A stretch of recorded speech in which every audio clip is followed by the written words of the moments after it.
Howdy, it's Kyle with your top non-virus geography news for May 2020, the top stories that had something to do with geography from the previous month. Unfortunately, the biggest news of the previous month was something very bad, and that was a huge tornado outbreak that affected the southeast. So between April 12th, which was Easter Sunday, and April 13th, there were 138 tornadoes across 10 states, of which 12 were EF3 and 4 were EF4, which are very large tornadoes.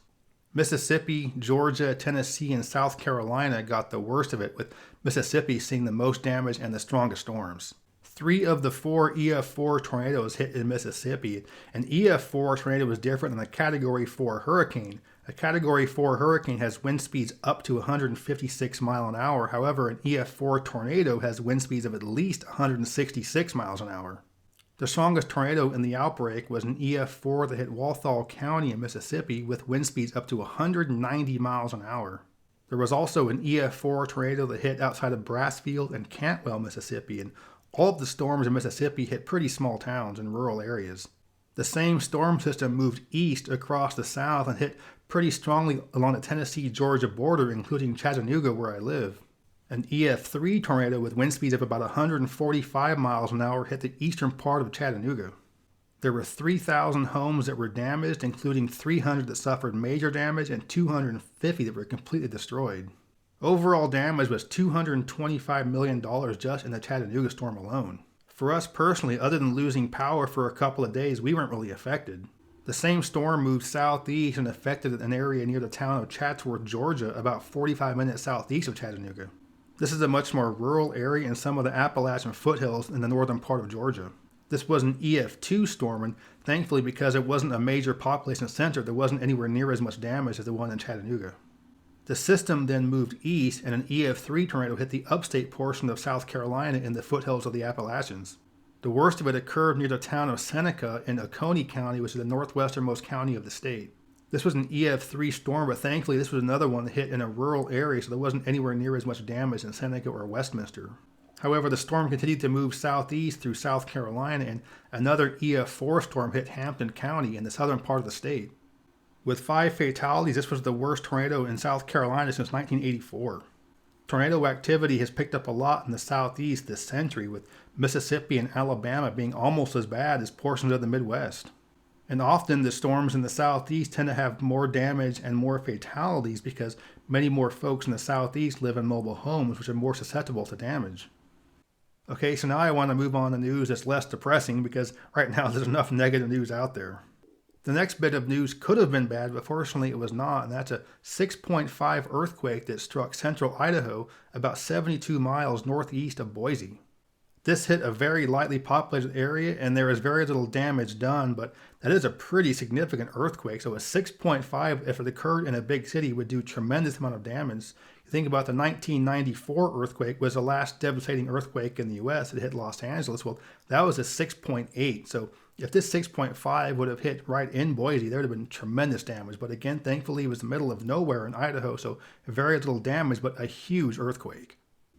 In other weather news, after California had its driest February on record, Los Angeles had its wettest April on record with 1.1 inches of rain in April, which might not seem like a whole lot for people to live back east where April is often the wettest month, but that's a lot for Los Angeles in April. And there was also 6 straight days of rain in the middle of April, which is crazy for LA.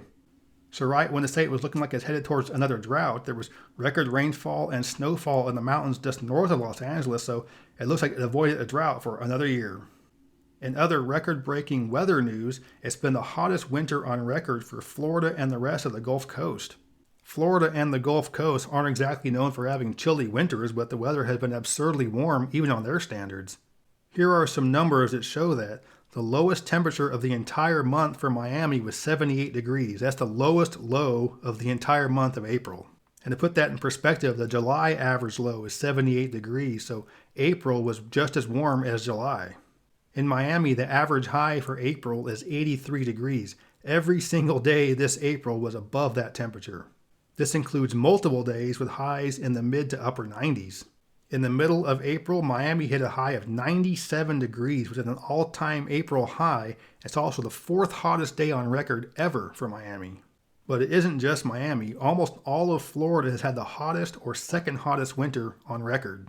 The average temperatures across Florida are 7 degrees above normal. April was so hot in Florida that it would have been the second warmest May on record. It's also been bad in New Orleans, which had its warmest March on record, and in April had a record high temperature for 7 straight days. So for parts of the Northeast and the Midwest, winter lasted kind of a long time, with temperatures in April being pretty chilly, but way down on the Gulf Coast, it's been sweltering. The average sea surface temperatures in the Gulf has been in the low 80s, which is really high. It's what you normally expect in the summertime.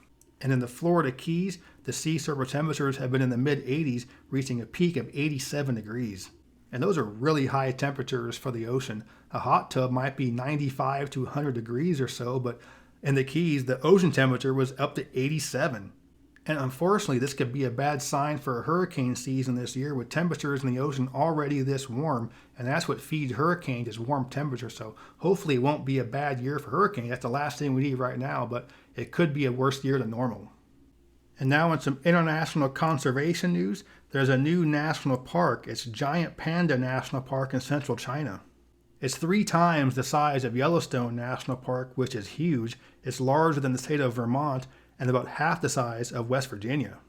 It takes 67 much smaller panda preserves and kind of combines them into one giant national park. It's home to over 1,800 pandas, which is 80% of all of the ones that live in China. China isn't exactly known for its environmental conservation, but with pandas being its national animal, there's a lot more interest in preserving them. So those are the main things I wanted to discuss that occurred in the previous month. And I know right now most of the news is pretty negative, and some of the stuff I mentioned in this video is negative as well, but it also could have been a lot worse. That big earthquake in Idaho could have hit a major urban center and done a lot more damage. And just because the sea surface temperatures are so high in the Gulf right now, it doesn't mean there are going to be a lot of hurricanes this year. So I don't want to jinx anything, but it could possibly happen. But obviously we don't need that to happen. But I wanted to end the video with panda bears. That's so cute. What can make you feel much better than looking at cute pandas? But anyway, those are the biggest news stories for May 2020. I hope you enjoyed this video. If you did, please give me a thumbs up to let me know you approve. And if you're interested in stuff like this and nerdy stuff about geography, U.S. travel, cross-country road tripping, then this is the channel for you. So go ahead and subscribe. But yeah, thanks for watching. Geography King, signing out.